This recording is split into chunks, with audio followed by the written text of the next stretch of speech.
Welcome back guys in EduTok with Arjun में। आज की क्लास में हम करने जा रहे हैं हमारे मैक्रो इकोनॉमिक्स का चैप्टर 3 जिसका नाम है national income and related aggregates. इससे पहले मैंने आपको 2 चैप्टर्स करा रखे हैं, अगर आपने नहीं देखे हैं तो जल्दी से उसे देख लीजिए, तभी ये चैप्टर आपको समझ में आएगा। तो गाइस सबसे पहले हम इस चैप्टर में पढ़ेंगे रिलेटेड एग्रीगेट्स क्या हैं, कि ये एग्रीगेट्स वो क्या होते हैं। तो ये जो एग्रीगेट्स हैं वो हमारे 4 फैक्टर्स पर डिपेंड करते हैं। वो 4 फैक्टर्स क्या हैं वो आपको मैं बताता हूँ। पहला जो फैक्टर है वो है हमारा ग्रोस और नेट। पहले हमें इनमें डिफरेंस समझना पड़ेगा, ठीक है। तो जो ग्रोस होता है उसका मतलब क्या है, मैं आपको एग्जांपल के थ्रू समझाता हूँ। जैसे मैंने एक बाइक लेके आया, उसकी जो वैल्यू थी वो थी 1 लाख। क्या थी? 1 लाख। जब मैं उसे खरीद कर लाया, अब 2 साल मैंने उसको चलाई, 2 साल मैंने चलाई, उसकी वैल्यू क्या रह गई? 80,000, ठीक है। मान लीजिए 80,000 में वो बिकने के लिए तैयार है। तो अब ये जो 20,000 का हमें क्या हुआ है नुकसान, वो क्या है? उसे क्या बोलते हैं? डेप्रीसिएशन। अब ये जो डेप्रीसिएशन है, कॉमर्स वाले बच्चे तो इसे सुनकर ही पकड़ लेंगे ये क्या है, पर जो आर्ट्स वाले बच्चे हैं उनको नहीं पता होता, तो वो मैं बता देता हूँ। इसको कहते हैं घिसावट, जो कि मैंने अपनी प्रीवियस वीडियो में भी बताया हुआ है कि ये टाइम के साथ हर एक वस्तु, हर एक मतलब कोई भी अगर चीज़ होती है उस पर डेप्रिसिएशन लगती है, टाइम के साथ उसकी वैल्यू कम होती ही है। तो गाइस सबसे पहले हमारी ये जो 1 लाख था वो क्या है? हमारी ग्रोस वैल्यू, बाइक की ग्रोस वैल्यू। और ये जो 80,000 में बिकने के लिए तैयार है वो क्या है? अब नेट वैल्यू की, अब के टाइम पे उसकी 80,000 वैल्यू है। ऐसे ही जो दूसरा हमारा कंसेप्ट है वो है डोमेस्टिक और नेशनल। अब ये डोमेस्टिक और नेशनल क्या है तो सुनिए। डोमेस्टिक हमारा होता है कि हमारी जो डोमेस्टिक टेरिटरी के अंदर जितना भी कमाया जाता है, जो हमारी डोमेस्टिक बाउंड्रीज़ हैं उनके अंदर जो काम होता है उसे बोलते हैं डोमेस्टिक। और नेशनल हमारे देश के बाहर अगर किसी देश से आदान प्रदान हो रहा है, मतलब इंपोर्ट एक्सपोर्ट हो रहा है, तो वो नेशनल में काउंट होता है। तो गाइज जैसे फॉर एग्जांपल अगर मैं आपको बताऊं कि मैंने एक फ़ोन है, जैसे वीवो का है, वो इंडिया में ही क्या हो रहा है, बन रहा है इंडिया में ही। वो मैंने ख़रीदा उसको 20,000 का, तो 20,000 मेरा क्या है? डोमेस्टिक, ठीक है। मैंने इंडिया में ही इसको ख़रीदा। अब वही वीवो का फ़ोन मैं बाहर चाइना से एक्सपोर्ट कर रहा हूँ, ठीक है, मतलब इंपोर्ट कर रहा हूँ। तो चाइना से इंपोर्ट करने के लिए मुझे वो पड़ रहा है 30,000 का, ठीक है। तो अब देखिए ये उसकी है नेशनल, कि जब ये देश से बाहर किसी चीज़ की वैल्यू हम निकालते हैं, मतलब लेते हैं, तो उसे हम नेशनल बोलते हैं। और जो डोमेस्टिक होता है वो सिर्फ देश का ही होता है। इसमें जो ऐड होता है वो क्या होता है? NFIA। NFIA का मतलब मैंने आपको लास्ट वीडियो में बताया था, फिर बता देता हूँ। Net factor income from abroad. इसका मतलब क्या होता है? Net factor income from abroad. जैसे हमारे देश से जितना एक्सपोर्ट हुआ, एक्सपोर्ट मतलब हमने जितना सामान बाहर बेचा, उसके बदले में हमारे पैसा आएगा।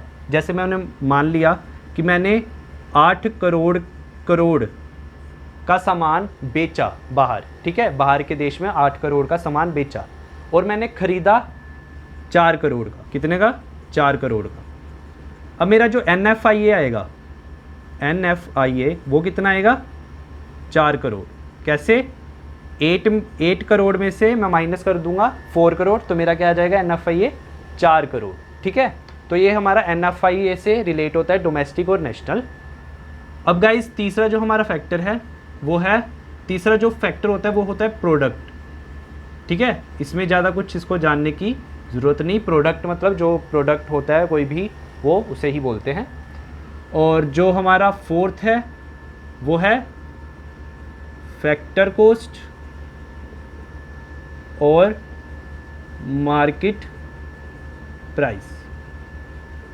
तो गाइस ये क्या है फैक्टर कॉस्ट और मार्केट प्राइस? तो ये भी मैं आपको एग्जांपल के थ्रू ढंग से समझा देता हूँ। फैक्टर कॉस्ट हमारी होती है जब जैसे मैंने एक गाड़ी ली, वो मतलब गाड़ी मैं बना रहा हूँ, ठीक है, मेरी कंपनी है गाड़ी बनाने वाली, तो मैंने बना के उसकी जो कॉस्ट आई वो कितनी आई? 3 लाख, ठीक है। 3 लाख की मुझे कॉस्ट पड़ी, और जब मैंने मार्केट में उसे बेची तो वो कितने की बिकी? 3.5 लाख की, ठीक है। 3 लाख की मैंने बनाई और 3.5 लाख की बिकी। तो इसमें जो 50,000 है, 50,000 वो क्या है, NIT, क्या है वो, NIT, नेट इनडायरेक्ट टैक्स, कि गवर्नमेंट ने उस प्रोडक्शन पे टैक्स लगा दिया जो हमें GST बोलते हैं, उससे उसके रेट बढ़ गए। तो गाइस ये हमारे क्या हैं, जो 4 मेन फैक्टर हैं उन पे हमारा ये जो एग्रीगेट है रिलेट करेगा। तो अब मैं आपको बताता हूँ वो जो 8 हमारे एग्रीगेट्स हैं वो कौन से हैं। तो सबसे पहला जो हमारा एग्रीगेट है वो कौन सा है, GDP@FC, ठीक है। तो गाइस इसी से हमारे क्या बनेंगे, 8 एग्रीगेट्स। इसको कैसे हम पढ़ेंगे, gross domestic product at factor cost. यहाँ पे एट लिखा तो नहीं है पर हमें बोलना है कि gross domestic product at factor cost. ऐसे ही हम बनाएंगे GNP@MP, ठीक है, कि G अब ये N ले लेंगे, P तो हमारा स्टेबल ही रहेगा, P तो आएगा ही आएगा, और फैक्टर कॉस्ट हमने ले ली थी, अब कौन सा ले लेंगे, मार्केट प्राइस। ऐसे ही नेक्स्ट हम बना लेंगे G, ठीक है,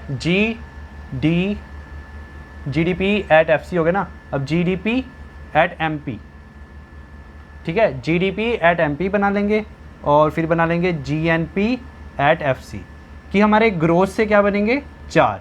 ऐसे ही हमारे नेट से भी क्या बनेंगे, 4। एक बनेगा NDP@FC, एक बनेगा NNP@MP, और एक बनेगा NDP@MP और NNP@FC, ठीक है। तो गाइज़ ये हमारे N से नेट से हमारे कितने बनते हैं, 4। अगर हम दोनों को जोड़ें तो हमारे कितने एग्रीगेट्स आ जाएंगे, 8। तो ये है हमारे एग्रीगेट्स, जिसमें कि मैं आपको बता दूं जो हमारा NNP होता है, NNP@FC, इसी को क्या बोलते हैं हम, नेशनल इनकम, जो कि हम इसी चैप्टर में क्या करेंगे, स्टडी, ठीक है। और इसमें जो हमारा ये होता है NDP@FC, इसे क्या बोलते हैं हम, डोमेस्टिक इनकम। अब ये क्या है, ये नेशनल इनकम और डोमेस्टिक इनकम हम आगे ज़रूर पढ़ेंगे। तो गाइस इसमें मैंने आपको एग्रीगेट्स कवर करवाए हैं इस वीडियो में। नेक्स्ट वीडियो में मैं आपको बताऊंगा कि कैसे हम इनको कैलकुलेट करते हैं, इनकम मेथड से, एक्सपेंडिचर मेथड से, या दूसरा हमारा जो है वैल्यू एडिड मेथड। तो इस वीडियो में अगर आपको कोई भी डाउट हो मुझे नीचे कमेंट में बताएं, और आप बताएं मुझे आपको मेरा वीडियो कैसा लगा। और मिलते हैं अब हम नेक्स्ट वीडियो में, और पढ़ें, अपना घर पे ध्यान दें, ऐसे ही पढ़ते रहें और मेरी वीडियो देखते रहें। Thank you.